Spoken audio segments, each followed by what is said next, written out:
Normal delivery के बाद जो टांके नीचे लगते हैं जिनको बोलते हैं एपिजाइटमी, तो एपिजाइटमी कट को इंफेक्शन से कैसे बचाएं? क्या नॉर्मल डिलीवरी के बाद पेट में दर्द आपको हो रहा है? क्या नॉर्मल डिलीवरी के बाद आपको चलने में परेशानी हो रही है? या आपको डर है कि कहीं टांकों में इंफेक्शन ना हो जाए? तो ये वीडियो आपके लिए बहुत इंपॉर्टेंट होने वाला है। क्यों?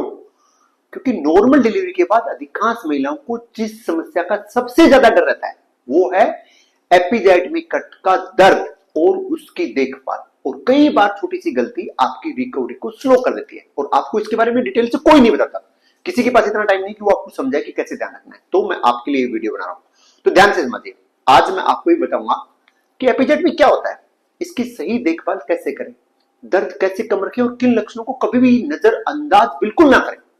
तो नमस्कार, मैं हूं डॉक्टर सुनील चौधरी, गायनेकोलॉजिस्ट, और पिछले 13 ईयर से मैं इसी फील्ड में काम कर रहा हूं। 13 ईयर इन 2026। ओके, इसलिए शुरू करते हैं। तो फर्स्ट बात, एपिजाइटमी क्या होता है? तो सबसे पहले ये समझना जरूरी है कि एपिजाइटमी एक छोटा सा सर्जिकल कट होता है, मतलब दैट इज प्लान्ड कट। हम पहले से डिसाइड करते हैं कि हमें यहाँ पे कट लगाना है ताकि आपको प्रॉब्लम ना आए। और जो डिलीवरी के समय वेजाइना और एनल केनाल के बीच वाले हिस्से मतलब पेरिनियम में लगाया जाता है। इसके बाद डिलीवरी पूरी होने पर हम इस कट को टांकों की मदद से बंद कर देते हैं। जैसे पहले था हम वैसे ही बना देते हैं। पहले अधिकांश मामलों में ये टांके अपने आप घुल जाते हैं और इन्हें निकलवाने की जरूरत नहीं होती है, क्योंकि हम ऐसे ही टांके लगाते हैं, ऐसा ही सूचन मटेरियल यूज करते हैं जो थोड़े दिनों बाद अपने आप घुल जाता है। लेकिन यहाँ पे सबसे बड़ा सवाल, क्या दर्द होना सामान्य बात है? इसका जवाब है यस, सामान्य बात है। डिलीवरी के बाद शुरुआती कुछ दिनों तक, मतलब अगर अभी अभी आपका डिलीवरी हुआ तो कुछ दिनों तक आपको क्या क्या हो सकता है? हल्का हल्का दर्द हो सकता है, वहां पे हल्का हल्का से खिंचाव जैसा फील हो सकता है, हल्की स्वेलिंग फील हो सकती है, आपको बैठने में परेशानी हो सकती है।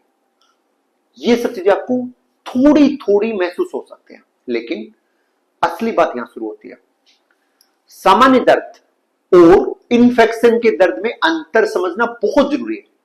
मतलब कौन सी चीज नॉर्मल है और कौन सी एबनॉर्मल है, इन दोनों में जब आप डिफरेंस समझोगे तभी तो आपको पता चलेगा ना कि आपके साथ नॉर्मल हो रहा है, एबनॉर्मल हो रहा है। तो आपने क्या क्या ध्यान रखना है? पहली बात, सफाई सबसे इंपॉर्टेंट है। और अब जो मैं बताने वाला हूं ये बहुत महत्वपूर्ण है। एपिजाइटमी कट की रिकवरी में सबसे बड़ी भूमिका होती है आपके हाइजीन का, मतलब आप कितना सफाई उस एरिया में रख रहे हो। हर बार टॉयलेट जाने के बाद साफ पानी से उस जगह को धोएं। साबुन लगाने का रिक्वायरमेंट नहीं है, साफ पानी से धोएं, फिर उसको साफ टॉवल से सुखाएं। लेकिन उसको ऐसे रगड़े नहीं कभी भी टॉवल से, साफ टॉवल को रखना है, हटाना है। ये था पहला इंपॉर्टेंट बात। लेकिन यहां सबसे बड़ी गलती लोग पता है क्या करते हैं? वो साफ कर लेते हैं लेकिन उस एरिया को गिल्ला ही छोड़ देते हैं। लगातार गिल्ला रहने की वजह से वहां पे इंफेक्शन की संभावना बढ़ जाती है। सेकेंड, सैनिटरी पैड समय समय पर बदलें। डिलीवरी के बाद कुछ सप्ताह तक ब्लीडिंग होती रहती है, इसको लोचिया बोलते हैं। इस दौरान सैनिटरी पैड को नियमित रूप से बदलना बहुत जरूरी है। अगर आपका गीला सैनिटरी पैड लंबे समय तक वहां पे रहेगा तो बैक्टीरिया का इंफेक्शन उस एरिया में बढ़ जाएगा, मतलब इंफेक्शन की संभावना बढ़ जाएगी। ये थी दूसरी बात। तीसरी बात, टॉयलेट के बाद सही सफाई करें। अब ध्यान से समझिए, सफाई हमेशा आगे से पीछे की ओर होनी चाहिए, यानी वेजाइनल एरिया से एनल एरिया की दिशा में होना चाहिए। इससे कट वाले एरिया में इंफेक्शन होने की संभावना कम हो जाएगी। चौथा, दर्द कम करने के लिए क्या करें? हर पेशेंट पूछता है सर दर्द कम कैसे हो, उसके लिए बताइए। तो ये वो पॉइंट है जो हर नई मां को पता होना चाहिए। शुरुआती 24 घंटे में डॉक्टर की सलाह के अनुसार कोल्ड कंप्रेस या आइस पैक आपको आराम दे सकते हैं, लेकिन आइस को सीधे आपके स्किन के कांटेक्ट में नहीं लगाना होता, इसको किसी भी कपड़े में लपेट कर फिर उसको लगाना होता है। कुछ दिनों बाद, मतलब डिलीवरी के 5-7 दिन बाद, गुनगुने पानी से आप सिट्स बाथ भी ले सकते हैं। इससे भी आपको काफी आराम मिलेगा। आपके दिमाग में आ रहा होगा सर ये सिट्स बाथ क्या होता है? तो कुछ मिनट तक गुनगुने पानी में बैठना, मतलब गुनगुना पानी को एक टब में ले लो, उसके अंदर बैठना। इससे आपका दर्द कम होगा, आपका सूजन भी कम होगा। ये बात थी चौथी बात। पांचवें इंपॉर्टेंट बात करें तो आपको कॉन्स्टिपेशन से बचना चाहिए। कब से बचना चाहिए? लेकिन असली खतरा यहां शुरू होता है। डिलीवरी के बाद अगर आपको कब्ज हो रहा है तो टांकों पर अतिरिक्त प्रेशर पड़ता है और आपका दर्द बढ़ सकता है। इसलिए आपको कब्ज ना होए इसके लिए आपको क्या करना चाहिए? खूब पानी पिए, एटलीस्ट 3 से 4 लीटर पानी पिए, फ्रूट खाएं, फल फ्रूट खाएं। तीसरा, हरी सब्जी जरूर लें, अपने खाने में हरी सब्जी जरूर शामिल करें। चौथा, फाइबर युक्त डाइट लें जिसके अंदर डाइटरी फाइबर अच्छे से वो लें। और जरूरत हो तो डॉक्टर से स्टूल को पतला करने की दवाई आप मांग सकते हैं। इससे आपका स्टूल पतला रहेगा और आप कॉन्स्टिपेशन से बच सकते हैं। तो ये था पांचवा पॉइंट। अगर छठे पॉइंट की बात करें तो पर्याप्त मात्रा में आराम करें। अब जो बात मैं आपको बताने जा रहा हूं वो बहुत इंपॉर्टेंट है। कई महिलाएं डिलीवरी के कुछ ही दिनों के बाद पूरे घर का काम करना शुरू कर देते हैं, लेकिन शरीर को हीलिंग के लिए टाइम चाहिए। रिकवरी कोई दौड़ नहीं है, रनिंग रेस नहीं है, रिकवरी को टाइम चाहिए, इसलिए आराम जरूर करें। यह था छठा पॉइंट। सातवें पॉइंट की बात करें तो सही तरीके से बैठे। सीधे टांकों पर दबाव डालकर बैठने से दर्द बढ़ सकता है। एक तरफ हल्का झुककर बैठना या सॉफ्ट कुशन का उपयोग करना आपको आराम दे सकता है। लेकिन यहां लोग एक और गलती करते हैं, पूरे दिन बिस्तर पर लेटे रहते हैं कि सर अभी तो डिलीवरी हुआ है, अभी तो हम 2 महीने आराम करेंगे। तो ये भी सही नहीं है, पूरे दिन आराम करना भी सही नहीं है। आठवें पॉइंट की बात करें तो हल्की वॉक करना, चलना स्टार्ट करिए। डिलीवरी के बाद डॉक्टर की सलाह के अनुसार हल्की वॉक करना स्टार्ट जरूर करें। अभी आपके दिमाग में आ रहा होगा सर वॉक करने से क्या फायदा है?